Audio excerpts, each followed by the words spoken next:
अब तो यकीन आया ना, मैंने उसे जो कुछ भी दिया था वो छलावा था।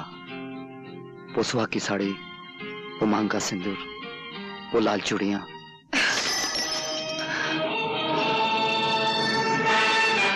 ये लो अपनी लाल चूड़ियां और पहना दो उस छिनाल को जिसे तुम अपने गले लगा रहे हो। दुनिया के तमाम जानवर अपने बच्चों की परवरिश अपने दूध से करते हैं, सिर्फ नागिन अपने पिल्लों को अपने जहर से पालती है। और फिर मैं तो वो नागिन हूँ जिसने सदियों से और नस्लों से सिर्फ जहर ही पिया है। मैं तुम्हें फिर मिलूंगी और जब मिलूंगी तो वो सारा जहर एक साथ तुम्हारे मुंह पर उलट दूंगी।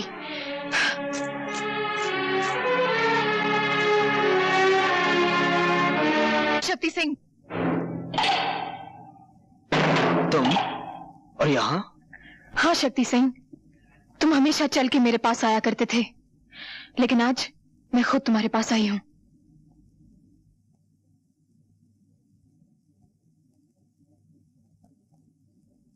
प्यासा पहले कुएं के पास आया करता था, आज कुआं चल के प्यासे के पास आया है। मेरी प्यास तो सिर्फ तुमसे शादी करने से है, तुम्हें अपना बनाने से है, तुम्हारी मांग में सिंदूर भरने से है। मिलन ऐसा होगा हमारा जैसे सारंगी और तबले का होता है।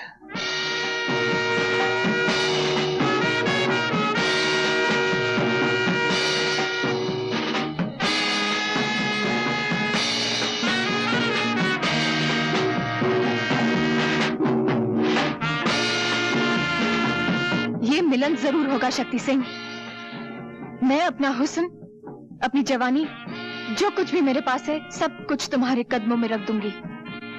लेकिन इससे पहले तुम्हें मेरे लिए एक छोटा सा काम करना होगा।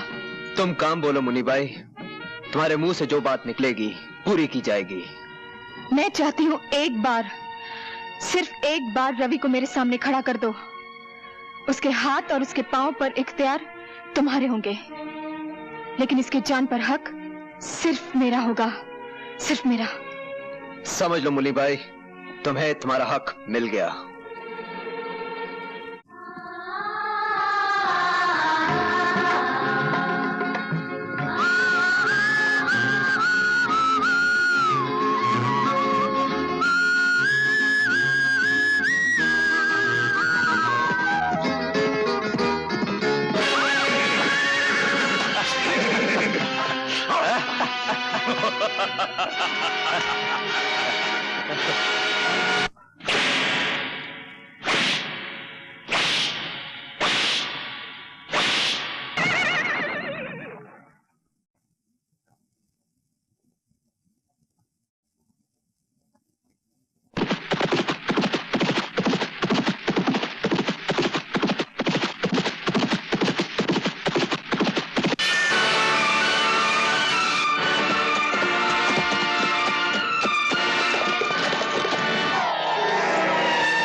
गॉड, अपने रहमत के फरिश्तों को हुक्म दो कि वो रवि के सिरहाने खड़ी हुई उसकी मौत को उसे छूने की इजाजत न दे।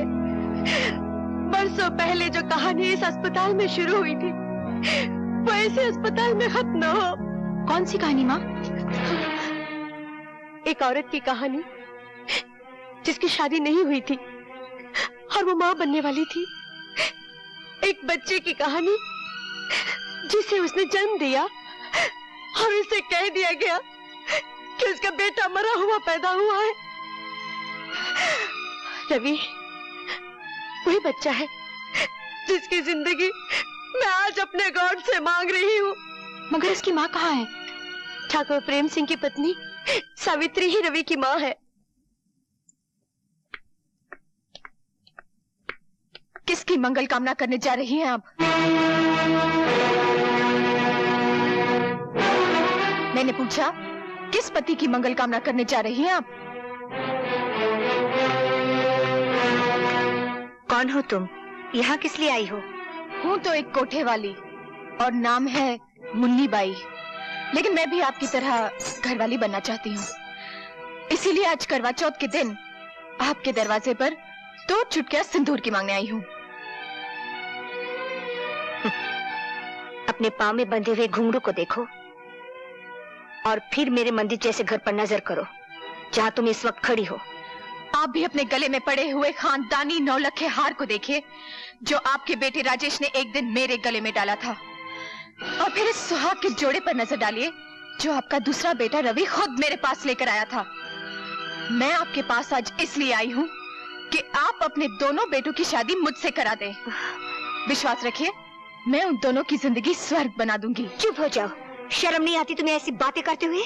मुझ जैसी बहू को 2 शादियां करने में शर्म कैसी, जब आप जैसी सास को शर्म नहीं आई एक शादी के बाद दूसरी शादी करते हुए? क्या बकवास कर रही हो? थोड़ा सा दिमाग पर जोर डालिए और याद कीजिए, एक विजय नाम का शूरवीर आपकी जिंदगी में आया था। ये झूठ है। तुमने और विजय ने चुपचाप शादी कर ली थी, क्या ये भी झूठ है? तुम्हारी एक औलाद भी हुई थी, क्या ये भी झूठ है? जिसे डॉक्टर और तुम्हारे बाप ने मरा हुआ करार दिया था, क्या ये भी झूठ है?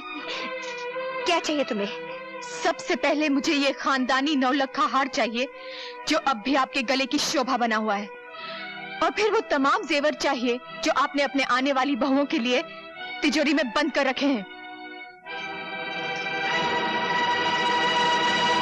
खबरदार मुन्नी भाई, अगर इस हार को हाथ लगाने की कोशिश की तो तुम्हारे हाथ काट दूंगा। जिनके घर शीशे के होते हैं वो दूसरों के घरों पर पत्थर नहीं फेंकते ठाकुर साहब। अगर हाथ काटने ही है तो अपनी बीवी के काटिए जिसने आपकी नाक कटा रखी है, जिसने आपको धोखा दिया है। निकल जाओ यहाँ से।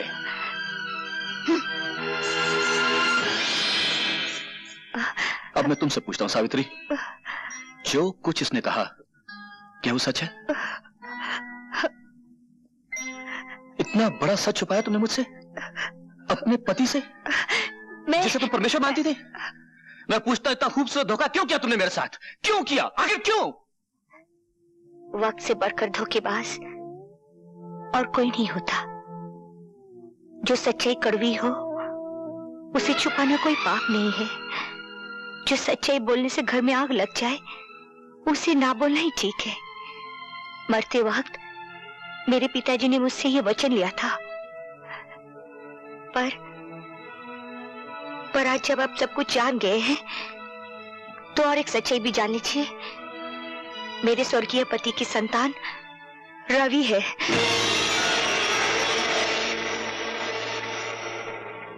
पर मैं आपके चरणों की सौगंध खाकर कहती हूँ, ये जानती हुई कि रवि मेरा बेटा है, मैंने उसे आज तक बेटा कहकर पुकारा नहीं। माँ के सामने बेटा हो और माँ उसे गले से ना लगाए, ये कोई छोटी बात नहीं है।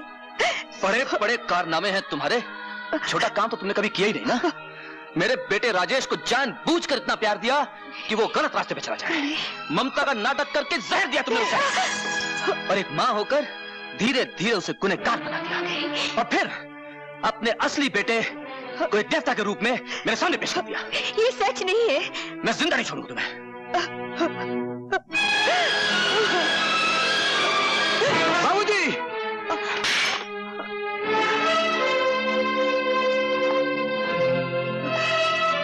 उठो मां।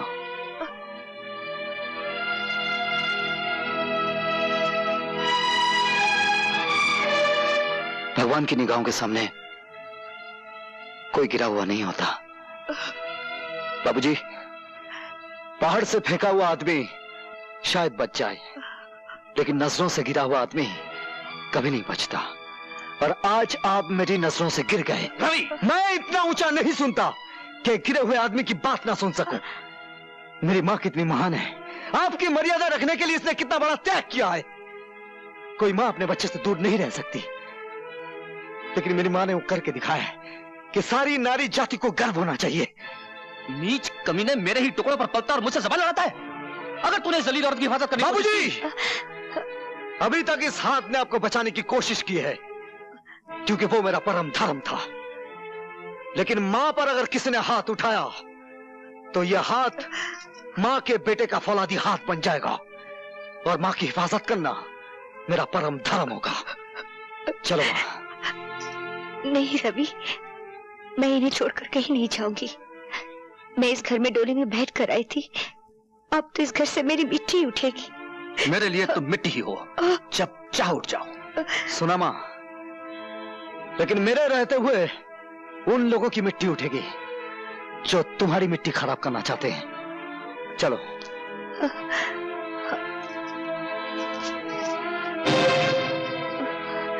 क्षमा और दया का दान तुम्हें इन दरवाजों से नहीं मिलेगा मां। इस खानदान की तो यह रस्म है कि जख्मों पर मरहम ना लगाया जाए, पहले उन पर नशरत चलाया जाए, बाद में नमक छिड़का जाए। आओ आओ।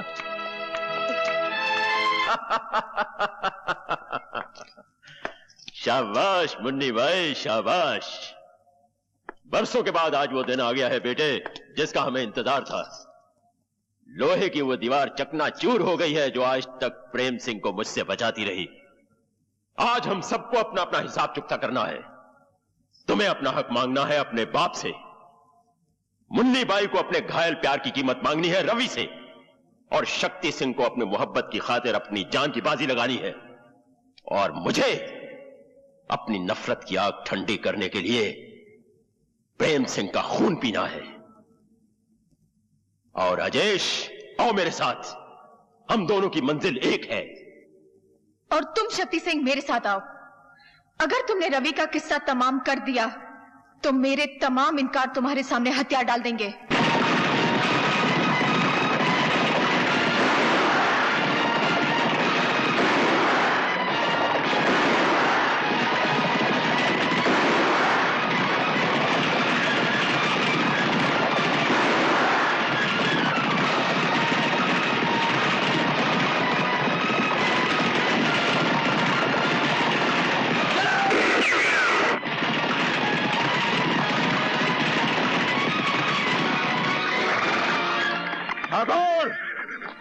बाहर निकल और सामना कर अपनी मौत का, जिसने तुझे बरसों ढूंढा है और आज तेरे दरवाजे पर आ पहुंची है। ये क्यों नहीं कहता कि तू खुद मौत के दरवाजे पे आ गया है?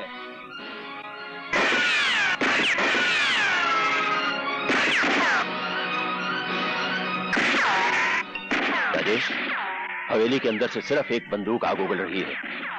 तुम हवेली के चप्पे चप्पे से वाकिफ हो, हवेली का खुफिया रास्ता बताओ।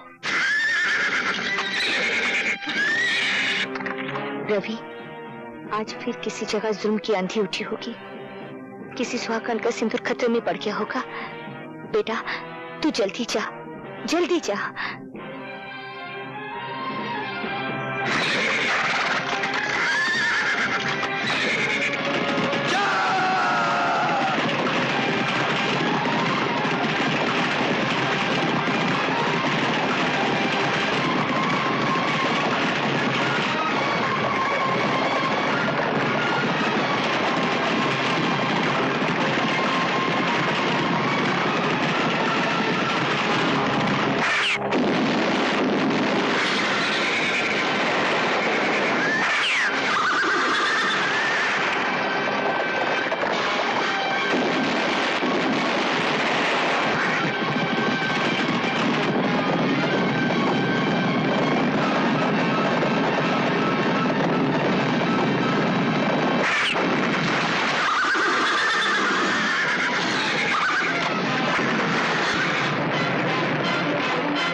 पानी,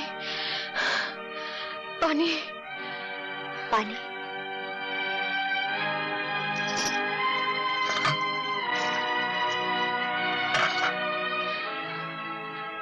पानी। उठो बेटी, ये लो, पानी पी लो।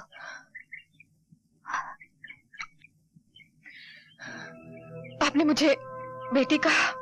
और क्या कहती बेटी? लोगों ने मुझे सैकड़ों नामों से पुकारा है। किसी ने वैश्या कहा, रंडी कहा और कोठे वाली कहा है, लेकिन आज तक इतने प्यार से किसी ने मुझे बेटी नहीं कहा। बेटी, लोगों ने हमें ये सब नाम दिए हैं और इन लोगों ने हमें पत्नी भी कहा बीवी भी बनाया, बहन भी बनाया।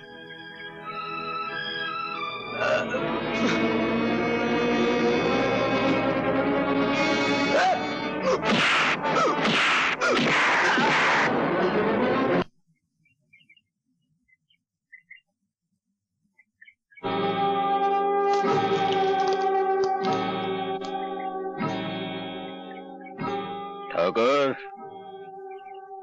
याद है मैंने तुमसे कहा था कि तुमने मेरी एक आंख ली है, तुम्हें अपनी दोनों आंखों के साथ साथ जान से भी हाथ धोना पड़ेगा। कहां है तुम्हारा वो परम धर्म वाला जिसके बलबूते पर तुम इतना उछलते थे? इंतकाम की जो भट्टी मैंने अपने सीने में परसों से तपाए रखी है, मैं चाहता तो था कि उसके अंगारे अपने हाथों से तुम्हारे बाप के मुंह पर उड़ेल दूं। क्योंकि मैंने तुम्हें अपना बेटा कहा है, इसलिए यह हक मैं तुम्हें देता हूं।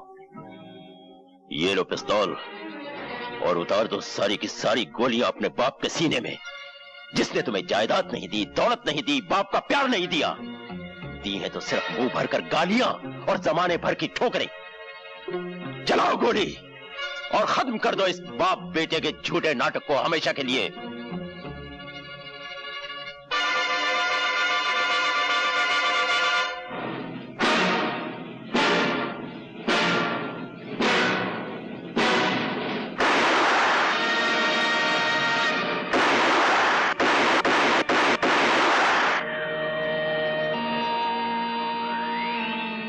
तुम्हारे हाथ क्यों कांप गए? सांस क्यों उखड़ गई? हाँ? ओह, समझा। शायद वो बुज़दिली तुम में वापस आ गई है जो तुम्हें अपने बाप से खून में मिली थी। जा जाकर बैठ जा अपनी बाप की गोद में। राजेश, राजेश। और अब देख ठाकुर, जब एक मर्द निशाना बांधता है तो उसका शिकार कैसे तड़प तड़प कर मरता है।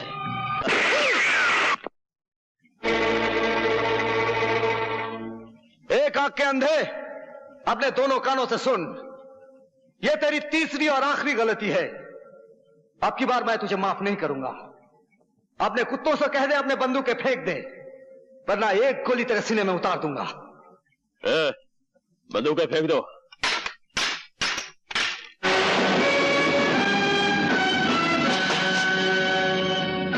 तुमने क्या समझा था? अपनी अंधी इंतकाम की आग में इन दोनों को जला सकते हो? इसमें से एक को मैंने भाई माना है और दूसरे को पिता का दर्जा दिया है। अबे वो 2 नंबर के बेटे, तू ये कैसे भूल गया कि इसने तेरी मां को धक्के मारकर घर से बाहर निकाला था और इसी ने कहा था कि तू इसका नहीं, किसी राहगीर का तोहफा है। मैं एक बहादुर बाप की यादगार हूं जिसने अपनी जान दे दी सुहागनों को बचाते हुए। ये मेरे पिता ना से ही, लेकिन मेरे मां के सुहाग हैं और उनके सुहाग को बचाना मेरा परम धर्म है।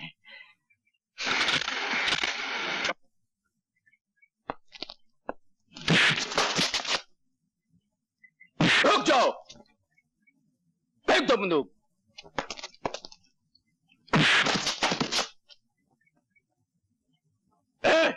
बांध दो इन हरामखोरों को।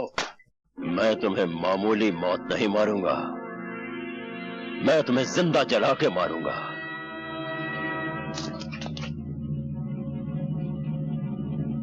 मशाल तैयार करो।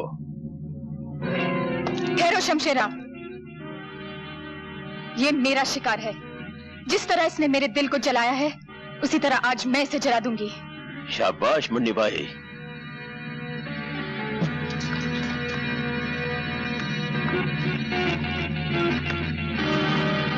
रवि, जला दे जलाने वाले को।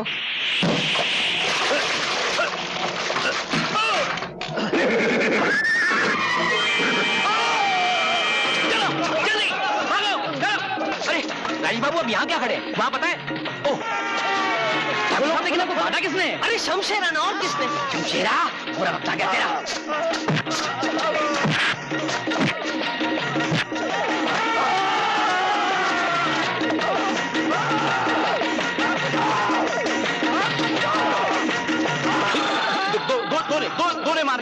एक आदमी को दो ने मारेगा। मेरे को मारेगा? नहीं, तेरे को साथ में लेके साथ में लेके जाएगा तेरी। अबे छोड़। ए डकुआ, औरत पे हाथ उठाता है? अरे हिम्मत है तो मुझसे लड़। ये अरे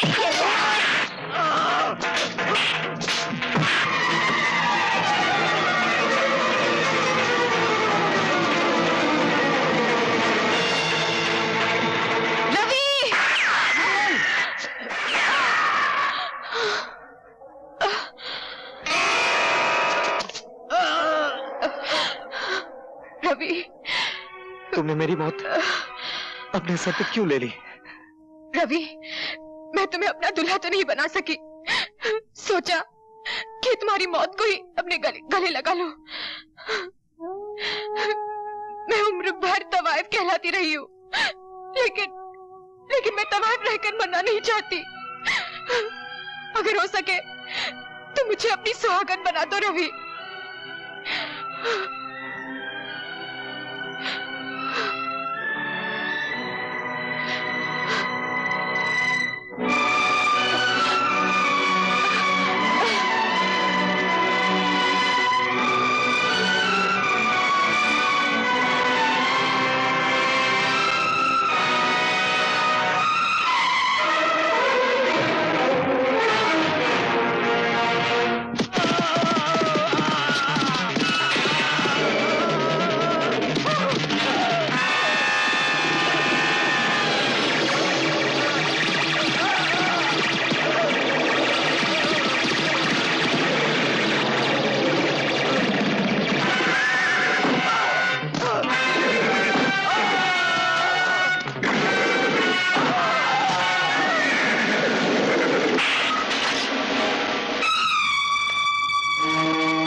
कहते हैं मौत को जहां मारना होता है वहीं खींच कर लाती है।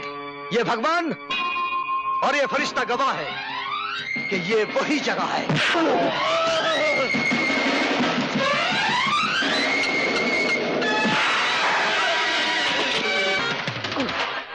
वही दिन है।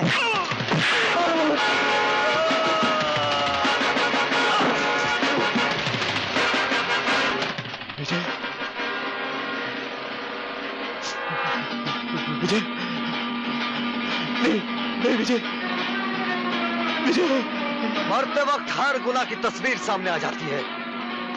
मेरे पिता के कातिल, गौर से देख, तेरी मौत का नाम विजय नहीं रवि है। फर्क सिर्फ इतना है कि मेरे पिता की आत्मा मुझ में समा गई है तेरा नाश करने के लिए।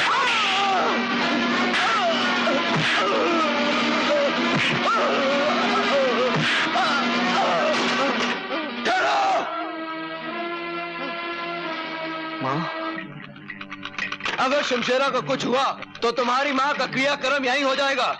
बस शक्ति, तू फिक्र मत कर बेटे, इस बुराई को हमेशा के लिए खत्म कर दे। सुहागनों की सुहाग को मिटाने वाले इस पापी को हमेशा के लिए मिटा दे। बच्चों को अनाथ करने वाले इस राक्षस को खत्म कर दे।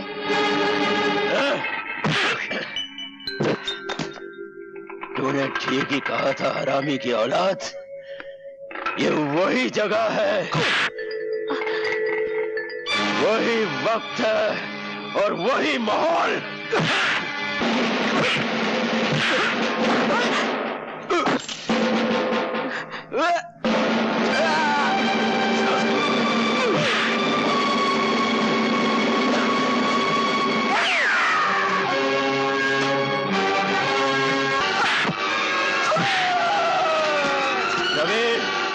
विजय के पिल्ले, अगर तेरा कोई भगवान है तो बुला ले उसे मदद के लिए, क्योंकि अब ये शैतान तुझे जिंदा नहीं छोड़ेगा।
चलो मां।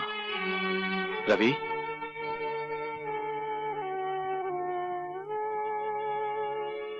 अपने पिता को छोड़ के जा रहे हो? बेटे, मुझे माफ नहीं करोगे?